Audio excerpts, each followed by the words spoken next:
Daniel chapter 7 that you are the God who can prophesy because you know the past, the present, and the future. You are eternal. In Jesus' name we pray. Amen. Let's start with our homework, Daniel chapter 7 homework. And if you didn't get a handout, we made extra copies. They're on the podium at the front. You might go out there and grab two for you and your friend. See? Angel, you got a lot of friends. You need to grab a whole pile. All right, the memory verse for Daniel is chapter 7, verse 14, part A. So the first half of that verse. Then to him was given dominion and glory and a kingdom that all peoples, nations, and languages should serve him. This is prophetic. So, who is the him?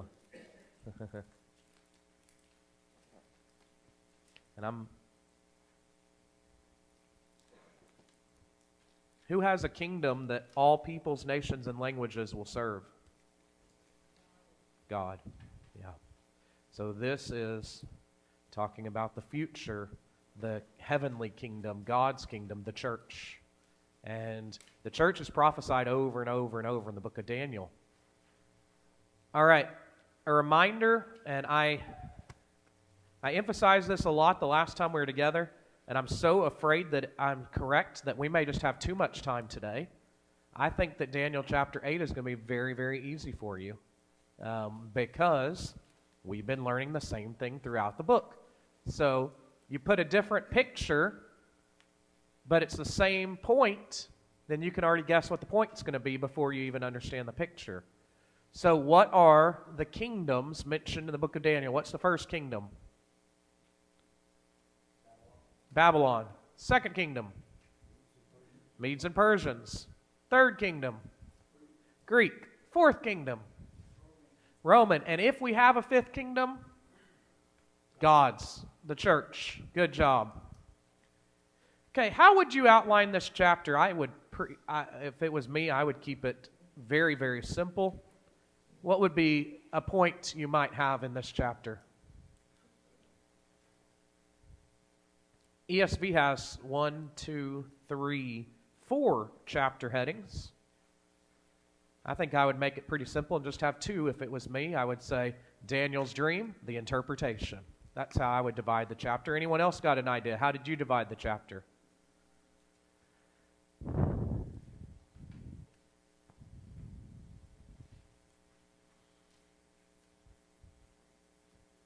Okay, anyone want to read me your chapter headings of Daniel chapter 7? Okay, chapter 7? You got simple chapter headings. There you go. On the wooden podium at the front. There's none? Woo, there's too many of y'all. All right, Jennifer's going to make some more, okay? That's why she gets the big bucks. Right, Kendall? Daniel chapter 7. All right. My first one in the ESV is Daniel's vision of 4 beasts. The second one starts at verse 9. The Ancient of Days reigns. Verse 13. The Son of Man is given dominion. Verse 15. Daniel's vision interpreted. Anybody else have some different chapter headings you want to share with us?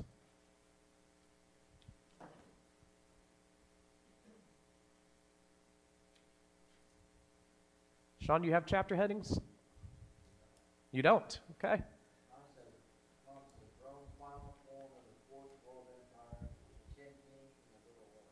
Okay. Rome's final what? The fourth world empire, the 10 kings, and the little horn. Okay. So, other than them saying Rome there, all the rest of his were just very literal. This is what the thing is about. Okay?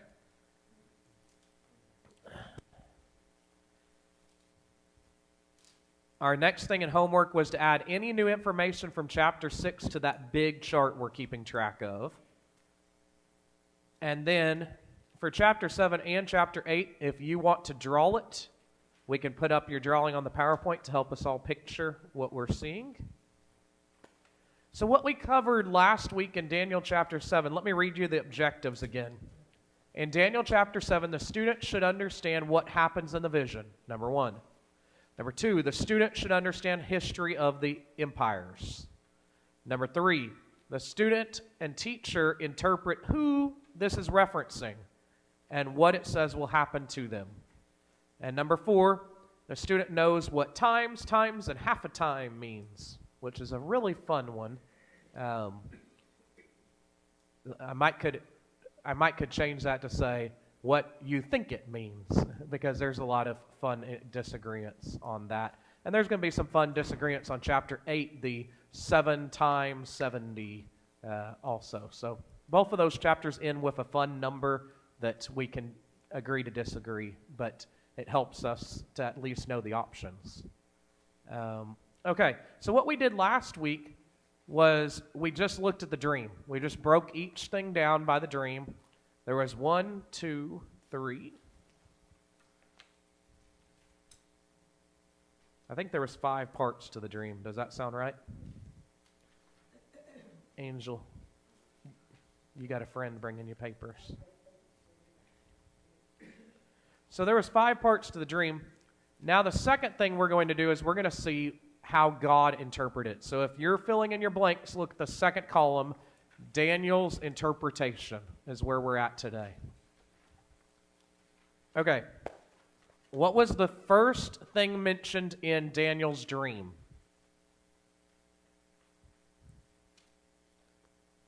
Under the dream.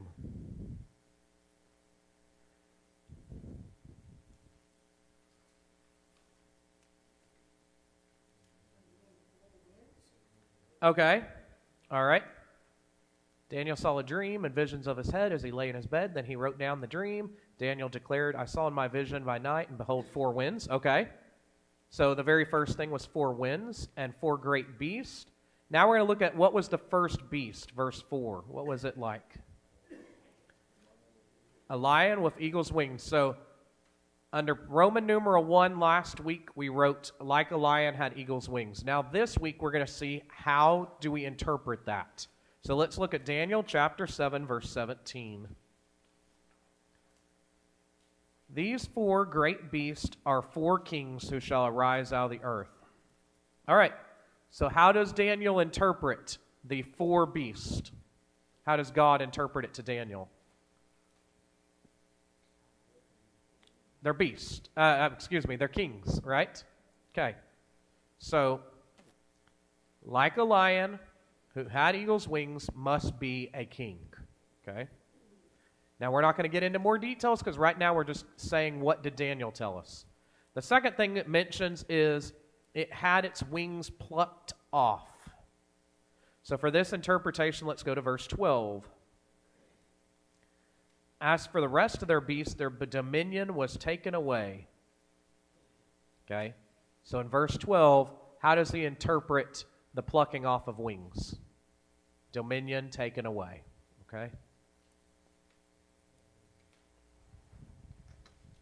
So we're in the middle column, comparing it to the first column.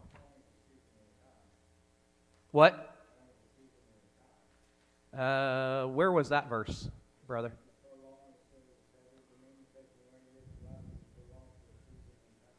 Okay. Yep. All right. Now the second beast. We're ready for the second beast. So in our first column, what was the second beast described as? Like a bear. So let's look at verse 17. These 4 great beasts, so our very first interpretation is, it is a king of the earth, okay? All right, the second description of the second beast, he was raised up on one side. Let's look at verse 12 again. As for the rest of the beasts, their dominion was taken away, but their lives were prolonged for a season and a time. Okay, it had 3 ribs in its mouth, and we don't have any interpretation of those things. All of the interpretation Daniel gives us is from the second beast. Second beast is a king that will have dominion for a time. He doesn't describe what the ribs are. He doesn't describe what the standing on one leg is. Okay? So that's going to be up to us at the end of the next part of class. Okay? Now let's go to the third beast. He calls it another. The interpretation comes from Daniel chapter 7, verse 17. What is the another? Okay. All right. Correct. Daniel 7:17, what does he tell us the interpretation is? What is it?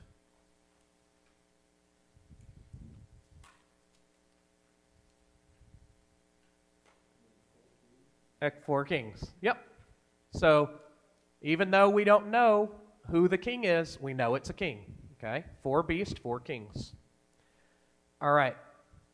And verse 12, as for the rest of the beasts, they had their dominion taken away. So, there are four kings that will have a dominion, but eventually it will be taken away. Next. See, I told you this is simple. We're just literally looking at the same verse over and over and over. Okay. All right, next. The fourth beast. Daniel 7:7-8. It was described as what? Terrible, dreadful, exceedingly strong, huge iron teeth, devouring, breaking in pieces, trampling. It was different from all the other beasts. There's an interesting fact. Notice that? So it's different and it's destructive. But now let's see what Daniel interprets it. Verse 17, what does he tell us? Four kings. So we know that this is a king or kingdom. Okay?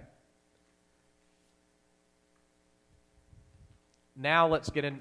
This one he gives us more details. Chapter 7, verse 23. Thus he said, as for the fourth beast, there shall be a fourth kingdom. Okay, so we've been saying there were four kings, but now he tells us, or king, kingdom, king. Those are used interchangeably. There shall be a fourth kingdom on earth, which shall be different from all the kingdoms. It shall devour the whole earth and trample it down and break it to pieces. As for the 10 horns out of this kingdom, 10 kings shall arise, and another shall arise after them. He shall be different from the former ones. He shall put down 3 kings. Let's pause there. Okay, so the first thing we were told was there's a fourth beast. Daniel chapter 7, 23-25 tells us the fourth beast is a fourth what? Kingdom. And it was different than all the previous kingdoms. Okay? The second thing we were told about that fourth beast in our original column was it had 10 horns, and I considered the horns, verse 7 and 8. Now in our second column, what did he tell us in verses 24 and 25? What were the 10 horns? 10 kings. Okay, let's read that. The 10 horns are 10 kings who arise from this kingdom. Another shall rise after them. He shall be different from the first ones, and shall subdue 3 kings. He shall speak pompous words against the Most High. Now, I just want you to notice, and actually on your little handout, it's New King James Version. What is Most High there? It is in capitals. So he is doing something against God. Okay? So this fourth kingdom has 10 kings, and they attack God. Okay, let's keep reading. They shall persecute the saints of the Most High. Now, without putting a time period on this, who are saints? The church. And now we're not going to put a time period on it, so let's go throughout time. Who else? Who else are saints? All of God's people throughout time. Saints are God's people throughout time.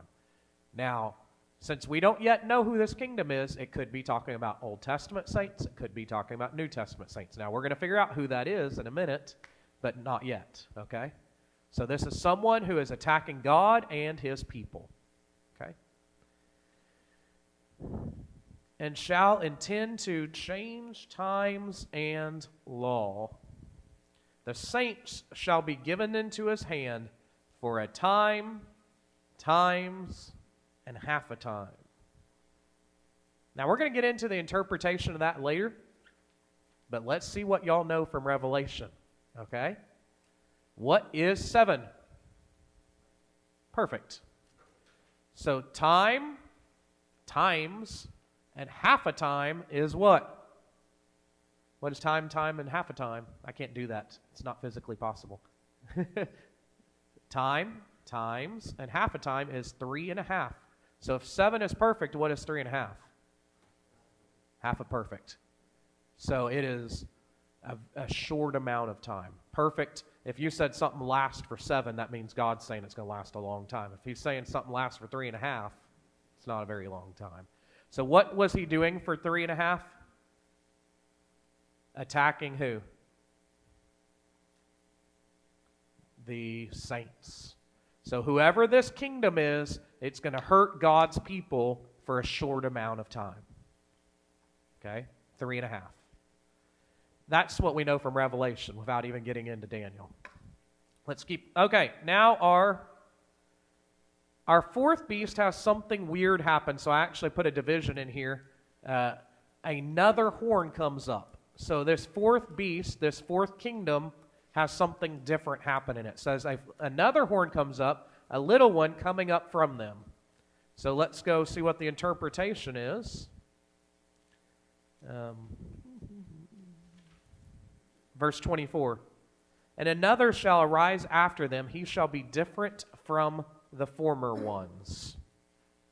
Okay, we don't know much about this yet, but what we know is there's 10 kings, and then there's going to be one king that's going to be different than previous kings. Okay? That's what we know so far. All right, next he says, before whom 3 of the first horns were plucked out by its roots. That's what Daniel's dream said. Now what's the interpretation? Let's read it. He shall be different from the former ones and shall put down 3 kings. Or New King James, subdue 3 kings. So there was 10 kings of this kingdom. A new king comes who's different than the rest, and he kills or puts down, subdues 3 of the previous. Okay?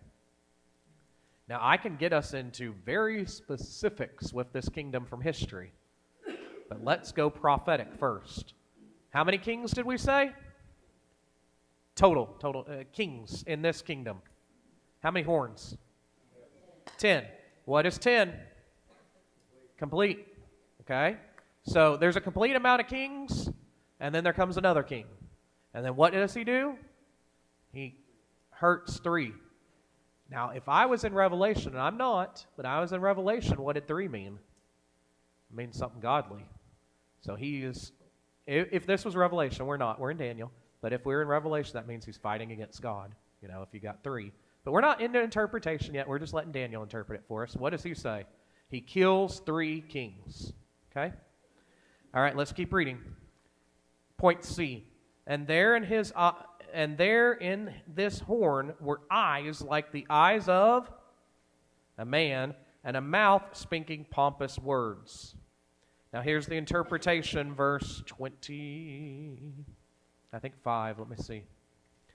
He shall speak words against the Most High, and shall wear out the saints of the Most High, and shall think to change the times and the law, and they shall be given into his hands for time, and half a time. So he is speaking against who? God and his people. Okay?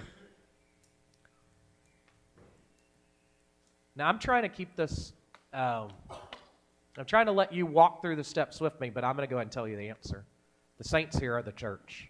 Okay? So someone is attacking the church and speaking bad against God and the church. Okay? We don't know who yet.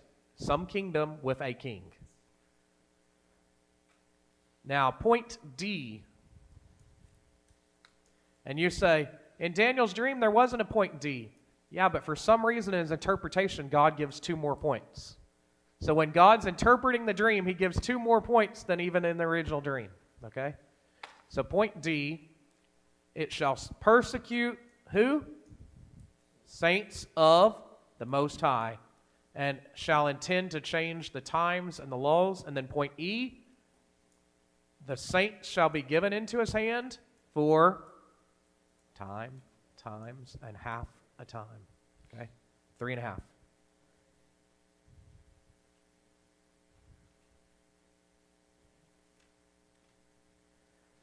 Everybody take a breath. Y'all are writing lots of notes. I know you're going to be exhausted. All right, now we're to our fifth kingdom.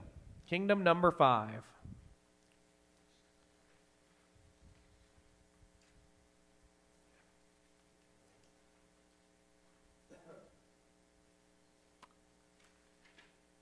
I have a weird little note on mine, a random number 4. But the court shall be seated, and they shall take away his dominion to consume forever and destroy it. Okay. We're going to move past that now to kingdom number 5. His original dream said there was one like the Son of Man. Now, if I was a Christian reading this, what does that sound like to y'all? Who's the Son of Man? Jesus. That was his favorite description of himself. Do you think that God knew in the book of Daniel that Jesus would call himself that? Yeah. But Daniel's readers didn't know that yet. But it's prophecy. One like a Son of Man is Roman numeral 1. Let's read the interpretation. Verse 18. But the saints of Most High shall receive the kingdom and possess the kingdom forever and ever. And the saints were also given into his hand in a time, and half a time. But they're going to receive, when they get to the end, what do they receive? An everlasting kingdom. What does that sound like to y'all? It does, doesn't it? Okay. All right, number 2, in his dream, there was the Ancient of Days. In the interpretation, it says, the saints of the Most High shall receive the kingdom and possess the kingdom forever and ever. Now, the Ancient of Days and the Most High are the same person, okay? Who's the Ancient of Days? God the Father. Who's the Most High? God. God the Father. All right. In the dream, number 3 was that this kingdom had power over nations. There is no interpretation of that. But it's pretty easy to understand. God's kingdom is more powerful than all nations. Number 4 in the dream was he was given a kingdom. No interpretation of that. Number 5 was the books of judgment were opened. Ooh, that sounds like something we had in our sermon recently from the New Testament, talking about when are the books of judgment opened? Well, ultimately they're open when? He opens up the book of life, and those whose names are not written in it are cast into the lake of fire. When is that? Judgment Day. But what we have to understand, and we haven't got into interpretation yet, I'm just wanting you to remember this. Throughout the Old Testament, there were judgments. There were small judgments of a kingdom that reacted bad to God. And then we have the great judgment that's at the end of time. So we don't yet know which one it is, okay? But we do know that somebody's going to be judged. Now let's go forward to, now, as you just saw me do, go back to the beginning of your notes, okay?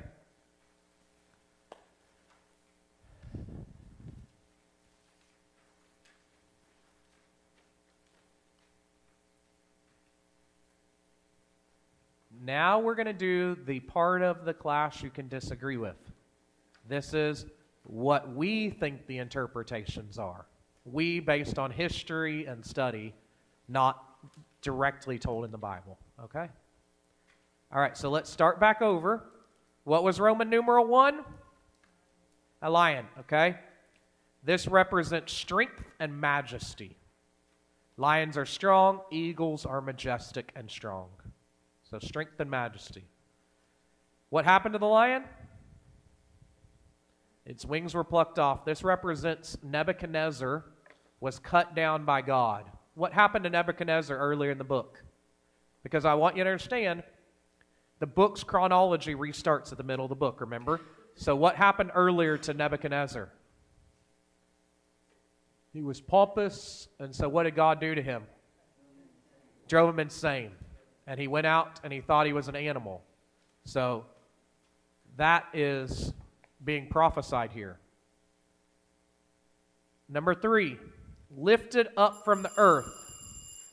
Nebuchadnezzar, after he was on earth, he was lifted up to become like a human again. Okay, so he was put down to the earth like an animal, and then God lifted him back up. Okay? Number 4,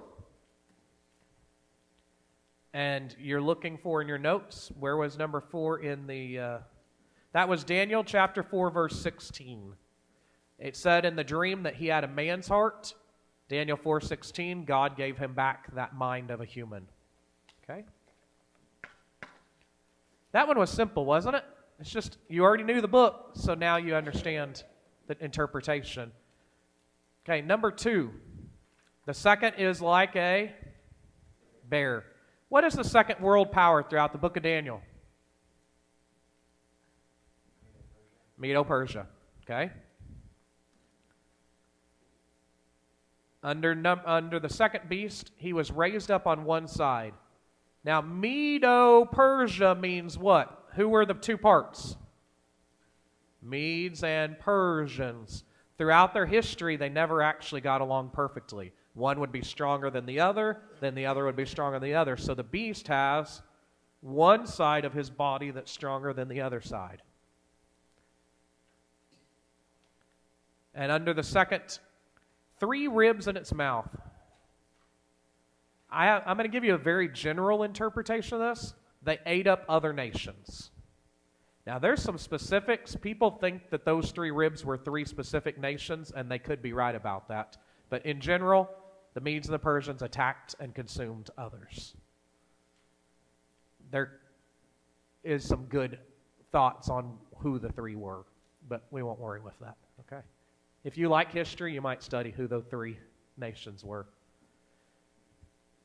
All right, the third animal is described as what? A leopard. Who's the third historical animal? Greece. Now, let me add to this. Half of his interpretation, he calls it for what? What do we keep reading over and over? For kings. Then later he says it's kingdoms. So with Greece, I want you to think specifically about a king, Alexander the Great. Okay?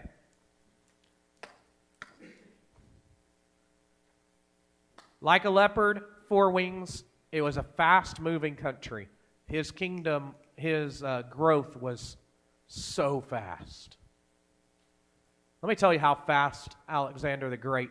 Do y'all know how young that guy was? He was very, very young. I'm taking too long. We only have 3 minutes. But he was a very, very young conqueror. He conquered so much of the world that eventually he made himself sad and depressed because he said, I don't have anything left to take over. He just took over the world really quick and then was sad. There was nowhere else to conquer. So, fast-moving, leopard wings, 4 heads. Alexander's death and kingdom. So when Alexander the Great died, the problem was they weren't a country of dynasties. You didn't pass it on to your son when you died, that type of thing. So instead, it got passed on to his 4 generals. And this divided the kingdom because 2 minutes, Zane, you can do it. Because each of them were over a different part of the kingdom. But guess what? They're all jealous of each other. So this guy fights with this guy trying to take some. So 4 heads. His kingdom was divided by 4. Dominion was given to it. Alexander the Great ruled over a ton of the earth, a lot of places. Number 4. The 4th beast is Rome. Very strong and powerful. It conquered everywhere. And what did it do to its enemies? What did he tell us in Daniel? Yep. They'd shoot up their enemies. They ruled more people and lasted longer than those other kingdoms had. They took over more of the world. And in Revelation 13, Rome is described as all of these animals. Because what did they do? They chewed them up and they just engulfed them. So the Medes, the Persians, the Babylonians all kind of become Rome. And Revelation 13 describes Rome as all those animals at the same time. It had how many horns? The first 10 emperors following Augustus and following. And then after that, there were 3 that had a very short reign, leaving 7 that had long reigns. Some important numbers there. But then one rises up, a little short horn, and this is the guy that we talk about in the whole book of Revelation, Domitian. Domitian comes up, and in Revelation 17, it describes it as 7 heads and then the 8th head, Domitian, same guy. Here it describes it as 10 and then 1 that takes over the others. And there was in his horn eyes like eyes. Do you know what Domitian did? What did Domitian do to God's people? Yes, he demanded that they worship him. And so it says here in Daniel, he spoke against God. And then finally, point E under that, the saints were given into his hand for a time, and half a time. Domitian killed Christians who refused to worship him. He started the worst persecution of the church ever to history. Revelation 12:14 uses the exact same number. It calls it 3.5 years in Revelation 14. In other words, he's treating you horrible, but it's not going to last forever, guys. We're going to make it through. It's just 3.5 years. And we'll come back to the church next week, okay? We'll start on the 5th kingdom next week.